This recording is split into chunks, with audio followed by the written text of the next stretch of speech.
Okay students, good morning to all. तो आज का हमारा टॉपिक होगा कंडक्टर्स एंड देयर प्रॉपर्टीज। तो हमको आज कंडक्टर के बारे में पढ़ना है और उनकी प्रॉपर्टीज के बारे में हम कुछ पढ़ने वाले हैं। इससे पहले हमने पोटेंशियल से रिलेटेड सारी चीजें कर ली हैं। पोटेंशियल एनर्जी थी, पोटेंशियल था। ओके, तो सबसे पहली जो प्रॉपर्टी है कंडक्टर्स के लिए, inside a conductor electric field is zero. तो एक कंडक्टर के अंदर इलेक्ट्रिक फील्ड आपका जीरो होता है। कैसे? देखो, ये मान लेते हैं कोई कंडक्टर है आपका, और आपको पता है कंडक्टर के अंदर आपके फ्री चार्जेस होते हैं, इलेक्ट्रॉन्स होते हैं। और अगर मैं यहाँ पे कोई भी छोटा सा क्लोज्ड सरफेस मान लूं कहीं पे भी, जैसे यहाँ पे कुछ मैंने क्लोज्ड सरफेस मान लिया कोई, हमने इस कंडक्टर को अभी कोई चार्ज वगैरह नहीं दिया है, लेकिन चार्ज ना देने का मतलब ये नहीं होता है कि इस कंडक्टर के अंदर चार्जेस हैं ही नहीं। आपको पता है अगर ये कंडक्टर न्यूट्रल है आपका, तो नंबर ऑफ पॉजिटिव चार्जेस और नंबर ऑफ नेगेटिव चार्जेस वो क्या है, आपस में इक्वल है। तो इस छोटे से वॉल्यूम के लिए भी कोई डीवी वॉल्यूम है आपका, या कोई सरफेस मान लेते हैं, ऊपर का सरफेस है डीएस सरफेस। तो इस पूरे सरफेस के अंदर जो नेट चार्ज है वो क्या आने वाला है, जीरो आने वाला है। तो अगर मैं यहाँ पे अपना E डॉट डी एस निकाल लूं तो वो कितना आने वाला है, जीरो आने वाला है। क्योंकि मुझे पता है गॉस थ्योरम क्या कहती है, गॉस थ्योरम बताती है E डॉट डी एस का surface integral, closed surface integral charge inside the surface और epsilon naught divided by epsilon naught के इक्वल होता है। तो यहाँ पे इस कंडक्टर में उतने ही पॉजिटिव चार्जेस हैं और उतने ही आपके नेगेटिव चार्जेस हैं। तो कोई भी वॉल्यूम आप मान सकते हो, कोई भी छोटा सा वॉल्यूम आप मान सकते हो। तो इस वॉल्यूम में भी नंबर ऑफ पॉजिटिव चार्जेस और नंबर ऑफ नेगेटिव चार्जेस आपस में क्या मिलेंगे, इक्वल मिलेंगे। तो net charge inside the conductor क्या हुआ, जीरो हुआ ना। तो यहां से हमको पता चल रहा है electric field is equals to zero. तो यहां से हमारा इलेक्ट्रिक फील्ड जीरो आ गया है। ओके, और एक बात आपको ये भी पता चल गई कि charge inside a conductor is zero. और मैं कौन से चार्ज की बात कर रहा हूं, मैं एक्सेस चार्ज की बात कर रहा हूं। अगर मैं इस कंडक्टर को चार्ज दे भी देता हूं, जैसे मान लेते हैं मैंने यहाँ पे इस कंडक्टर के सरफेस पे यहाँ पे बहुत सारे चार्जेस दे दिए, डाल दिए, तो वो सारे के सारे चार्जेस कहाँ रहेंगे आपके, वो सारे के सारे चार्जेस आपके सरफेस के ऊपर ही रहेंगे। अंदर की तरफ कोई चार्ज नहीं आने वाला है, क्योंकि आपको पता है चार्जेस आपस में रिपेल करते हैं, अट्रैक्ट करते हैं। तो फोर्सेस होता है चार्जेस के बीच में। तो अगर कोई चार्ज रहेगा भी तो वो सारा का सारा सरफेस पे ही दूर से दूर रहना चाहेगा, तो ऑन द सरफेस ही रहेगा ये सारा का सारा यहाँ पे। ओके, आपको पता है कि सरफेस सॉरी किसी भी कंडक्टर के अंदर बहुत सारे क्या होते हैं, चार्जेस होते हैं, इलेक्ट्रॉन्स होते हैं, फ्री इलेक्ट्रॉन्स होते हैं, वो सारे के सारे मूव कर सकते हैं। ओके, तो ये बात थी सिर्फ कंडक्टर की। तो अगर कोई अकेला कंडक्टर है तो वहां पे इलेक्ट्रिक फील्ड कितना है, जीरो है, क्योंकि सारे के सारे चार्जेस आपने जो एक्स्ट्रा दी हैं वो कहां चले गए हैं, सरफेस के ऊपर चले गए हैं। ओके, तो charge inside the conductor is zero आ गया, यहां से electric field is equals to zero. अगर मैं इसी कंडक्टर को इलेक्ट्रिक फील्ड के अंदर रख दूं, ये कोई इलेक्ट्रिक फील्ड है हमारा, और इस इलेक्ट्रिक फील्ड में अगर मैंने ये कंडक्टर रख दिया हमारा,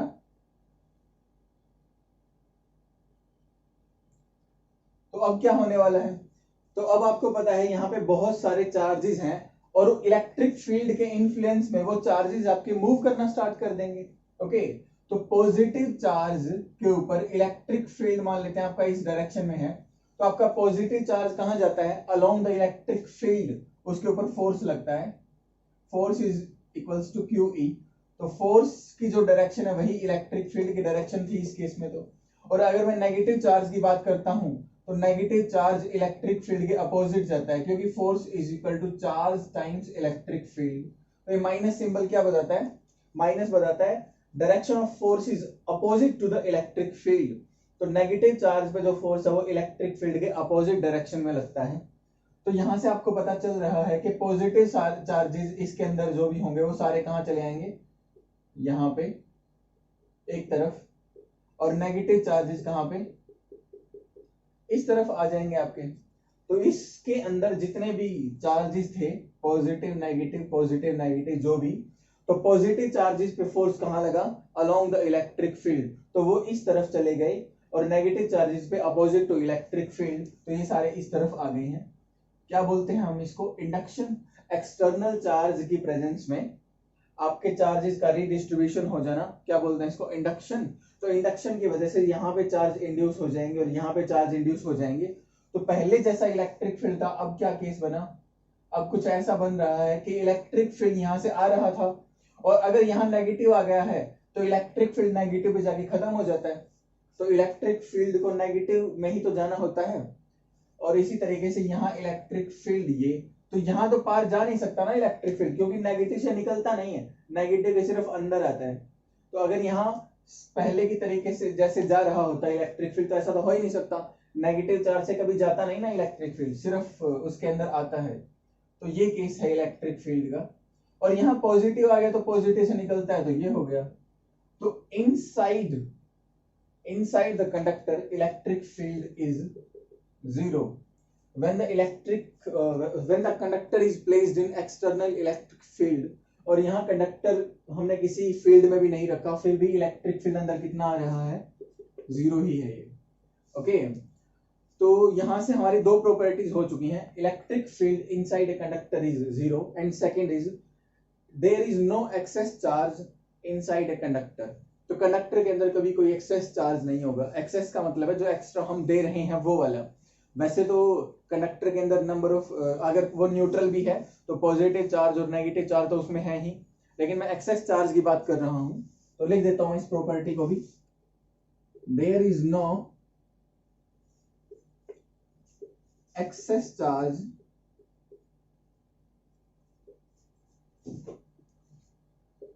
inside the conductor.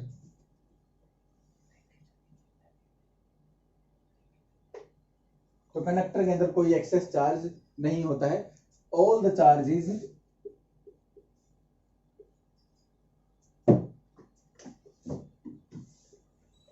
Reside on the surface. सारे के सारे चार्जेस आपके सरफेस के ऊपर ही होंगे। ओके, अगली प्रॉपर्टी की बात करते हैं।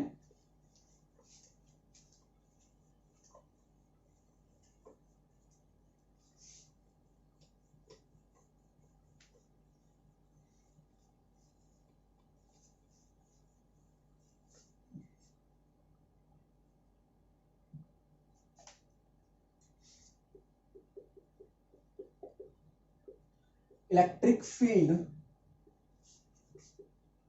on the surface of a charged conductor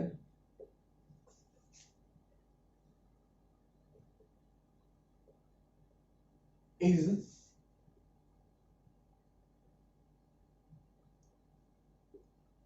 perpendicular to the surface। आपका जो इलेक्ट्रिक फील्ड होता है किसी भी कोई भी सरफेस ले लेते हैं हम, जैसे मान लेते हैं ये कोई सरफेस है और इस सरफेस के ऊपर चार्ज है कोई, ठीक है। तो इस सरफेस के ऊपर कोई चार्ज है और यहां से चार्ज से आपका इलेक्ट्रिक फील्ड तो निकल ही रहा होगा। तो मान लेते हैं इलेक्ट्रिक फील्ड ने सरफेस के साथ कोई एंगल बना रखा है थीटा। तो हमारी प्रॉपर्टी कहती है कि ये जो एंगल बनने वाला है वो आपका 90 डिग्री होगा, इस सरफेस के 90 डिग्री पे होगा।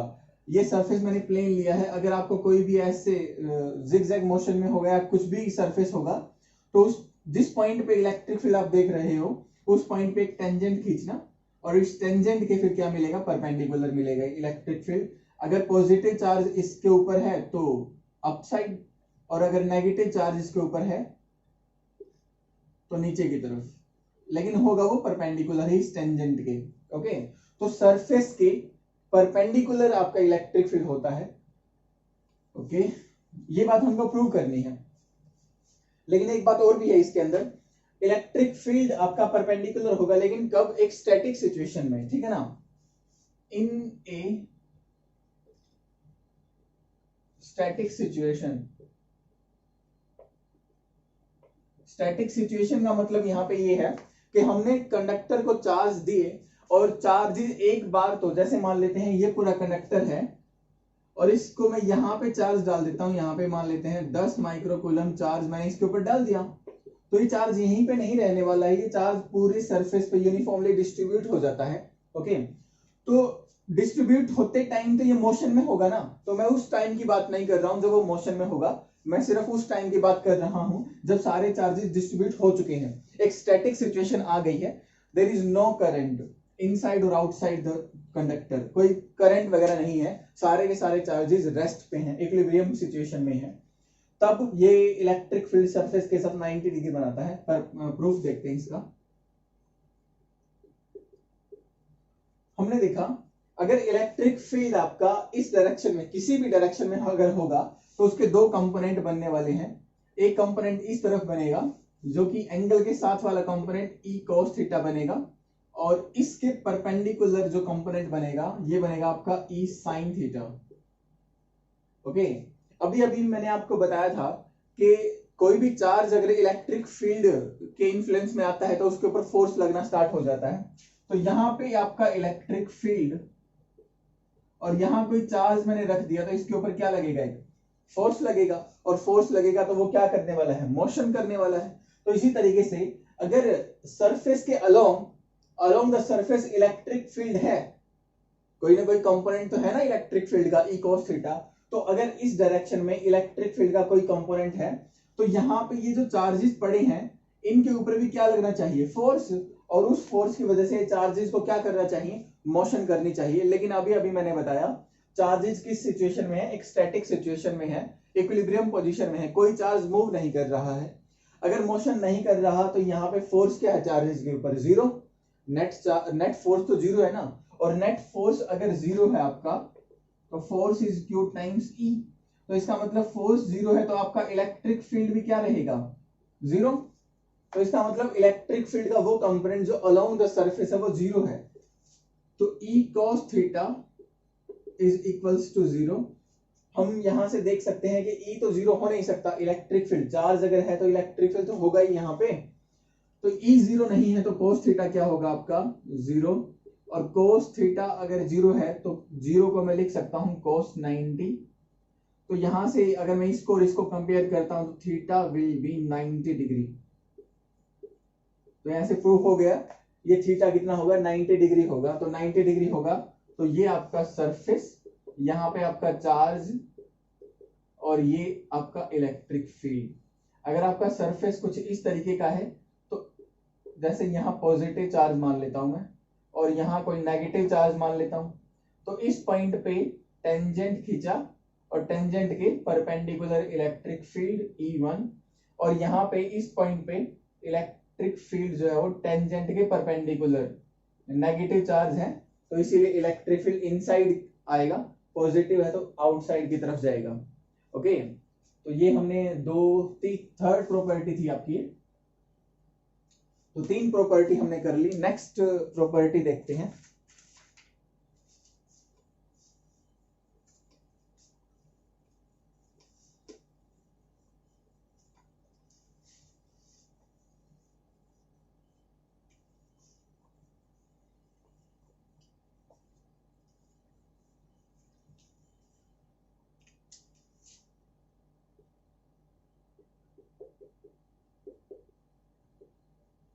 Electric field on the surface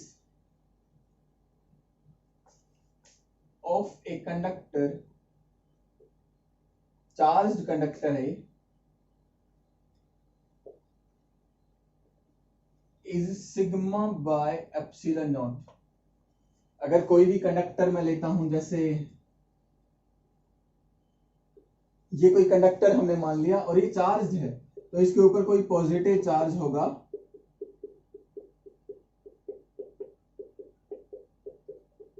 इस तरीके से, तो इसके जो सरफेस पे, इसके सरफेस पे जो इलेक्ट्रिक फील्ड होगा परपेंडिकुलर होगा, ये बात तो हमने देख ली। जैसे इस पॉइंट की मैं बात कर लेता हूं, यहां कहीं पॉजिटिव चार्ज है आपका, यहाँ पे इलेक्ट्रिक फील्ड कैसे होगा, यहाँ पे इलेक्ट्रिक फील्ड परपेंडिकुलर होगा, यहाँ पे टेंजेंट अगर बना दे तो हम, तो ये इलेक्ट्रिक फील्ड आपका सिग्मा बाय एप्सिलॉन नॉट होगा। ये बात हमको प्रूव करनी है। जहां पे सिग्मा क्या होता है, सिग्मा होता है charge density, charge density, charge per unit area, charge per unit area. Okay, ये बात हमको प्रूव करनी है, तो हम गॉस थ्योरम की हेल्प से ये करेंगे। और गॉस थ्योरम आपको पता है अप्लाई करने से पहले हम एक गॉसियन सरफेस मानते हैं। तो यहाँ पे एक छोटा सा कोई गॉसियन सरफेस में मान लेता हूं सिलेंड्रिकल फॉर्म में।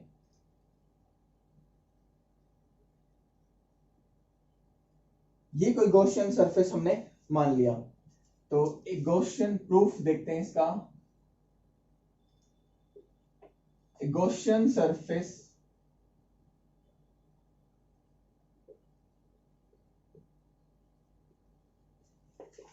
is considered in the shape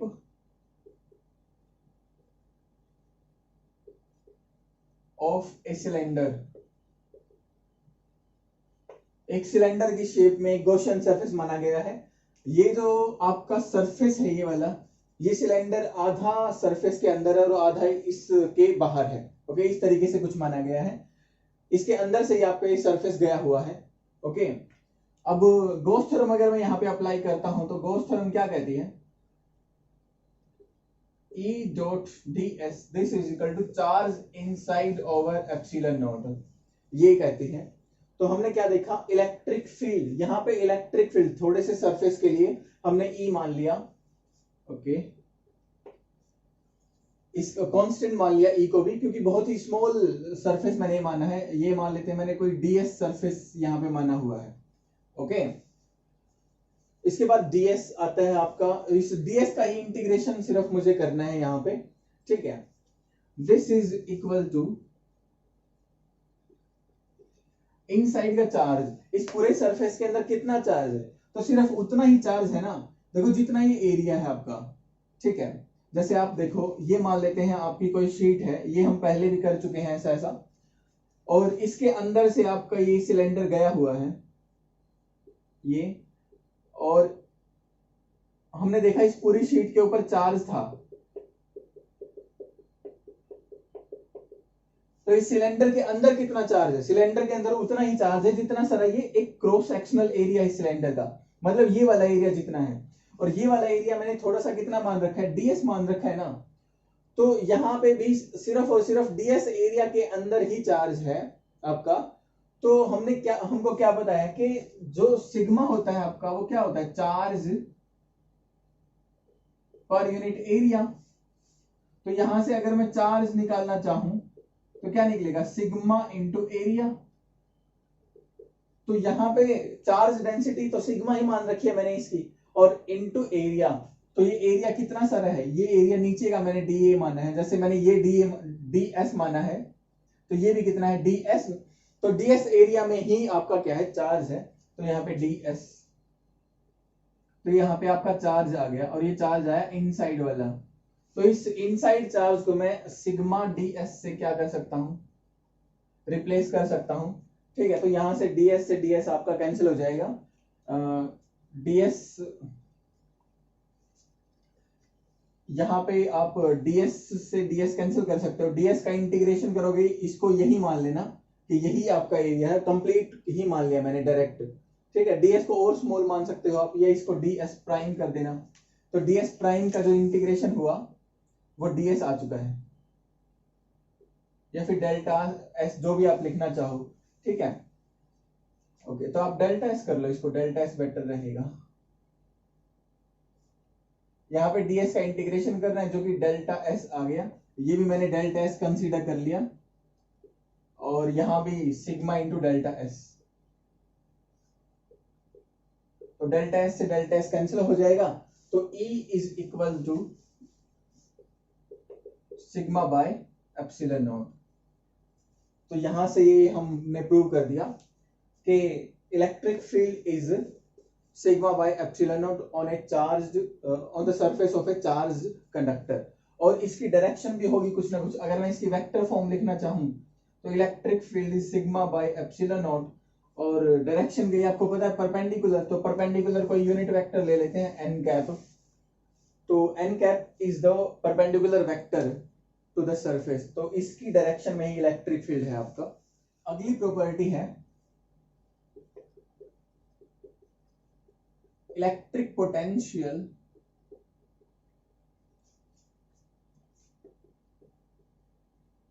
inside a conductor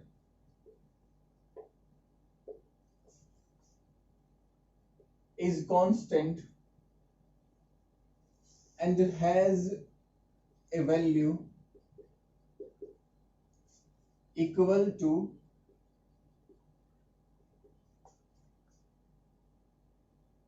as on its surface। किसी भी कंडक्टर के अंदर, ये अगली प्रॉपर्टी हमारी, तो कोई भी कंडक्टर है, इसके अंदर जो पोटेंशियल है वो हमेशा कैसा होता है, वो हमेशा कांस्टेंट होता है। ये बात हमको प्रूव करनी है। तो आपको एक बात तो पता है कि electric field inside the conductor is zero, और हमको इलेक्ट्रिक फील्ड और पोटेंशियल के बीच का एक रिलेशन पता है। क्या होता है, electric field is equals to minus dv by dr, ऐसा फॉर्मूला हमने पढ़ा हुआ है। या फिर आपको ये याद होगा dv is equals to minus E dot dr। Okay, तो ये फॉर्मूले हमने ड्राइव किए हुए हैं, relation between electric field and electric potential. तो यहां से हम देख सकते हैं, अगर इलेक्ट्रिक फील्ड आपका जीरो है, इसका मतलब d by D R of potential zero है। इसका मतलब तो यही हुआ ना कि differentiation of potential with respect to distance is zero. तो अगर किसी भी चीज का, अगर किसी भी क्वांटिटी का डिफरेंशिएशन अगर आपका जीरो है, तो उस क्वांटिटी को हम क्या बोलते हैं, कांस्टेंट। तो इसका मतलब according to this equation potential is constant. तो इनसाइड द कंडक्टर पोटेंशियल आपका हमेशा क्या रहेगा, कांस्टेंट रहेगा। और कितना रहेगा, उतना ही रहेगा जितना कि आपका सरफेस पे होता है। तो सरफेस पे अगर पोटेंशियल v है, तो यहां भी आपका पोटेंशियल कितना मिलेगा, कहीं पे भी देख सकते हो आप, v ही मिलेगा। यहां भी, यहां भी, यहां भी, हर जगह पे। कैसे किया हमने ये, मैंने बताया electric field is minus dv by dr, electric field is zero, तो dv by dr is equal to zero, differentiation of potential with respect to distance is zero. इसका मतलब ये हुआ कि किसी भी चीज का डिफरेंशिएशन अगर जीरो है तो वो चीज कांस्टेंट होती है, वो क्वांटिटी कांस्टेंट होती है। तो यहां से पोटेंशियल आपका कांस्टेंट आ गया है। Okay,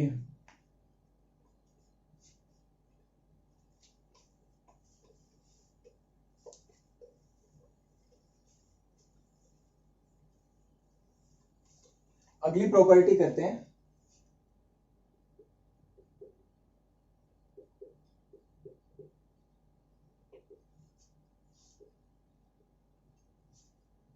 electrostatic shielding.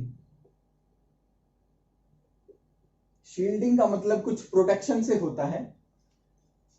इसका मतलब ये होता है कि आपको पता है कि किसी भी कंडक्टर के अंदर इलेक्ट्रिक फील्ड कितना होता है, जीरो होता है। ओके, तो किसी भी इंस्ट्रूमेंट को हमारे पास, मान लेते हैं कोई ऐसा सेंसिटिव इंस्ट्रूमेंट है जिसको इलेक्ट्रिक फील्ड से हमको प्रोटेक्ट करना है, तो हम उसको एक कंडक्टर के अंदर रख दें, क्योंकि कंडक्टर के अंदर आपका इलेक्ट्रिक फील्ड क्या होता है, जीरो होता है। ठीक है ना। तो इसी फिनोमिना को हम बोलते हैं electrostatic shielding. The protection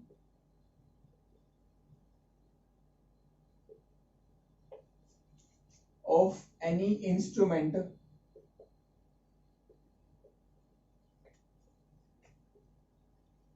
from electric field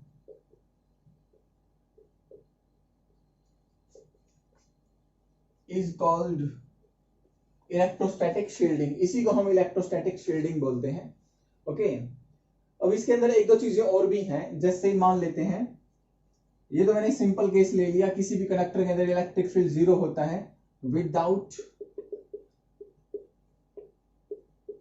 any external electric field. अगर इलेक्ट्रिक फील्ड होगा तो विद एक्सटर्नल इलेक्ट्रिक फील्ड। तो अगर यहां पे एक्सटर्नल इलेक्ट्रिक फील्ड है तो ये बात भी हम प्रूव कर चुके हैं, तब भी इलेक्ट्रिक फील्ड आपका कितना रहेगा, इनसाइड द कंडक्टर जीरो रहेगा, चाहे आपका कंडक्टर चार्ज्ड हो या ना हो। ये बातें हम पिछले वाली प्रॉपर्टीज में पढ़ चुके हैं। चार्ज हमेशा आपका आउटसाइड द कंडक्टर रहता है, अंदर इलेक्ट्रिक फील्ड जीरो रहता है। एक्सटर्नल इलेक्ट्रिक फील्ड होगा तो भी चार्ज कंडक्टर के अंदर इलेक्ट्रिक फील्ड आपका जीरो रहता है। ये बात हम पढ़ चुके हैं। अब मैं बात करता हूँ कैविटी की। कैविटी का मतलब होता है चार्ज फ्री रीजन, ठीक है ना। जैसे मान लेते हैं यही आपका कंडक्टर है और इसके अंदर एक खाली जगह बना दी हमने, ये वाली, इसको हम कैविटी बोलते हैं। यहाँ पे कुछ भी नहीं है खाली जगह पे। तो अगर ये कैविटी वगैरह है ना यहाँ पे, और इस कैविटी के अंदर नो चार्ज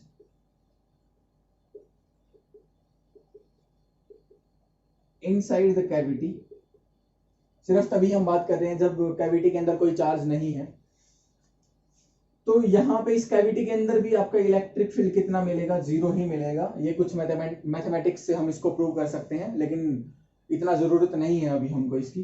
तो इसीलिए मैं डायरेक्ट ही बता रहा हूं आपको कि ये आपका कंडक्टर है, चाहे इसके ऊपर चार्ज हो या चार्ज ना हो कंडक्टर के ऊपर, यहाँ पे आपको इलेक्ट्रिक फील्ड कितना मिलेगा, जीरो मिलेगा। और कैविटी के बाहर यहाँ पे भी इलेक्ट्रिक फील्ड कितना मिलेगा, जीरो मिलेगा।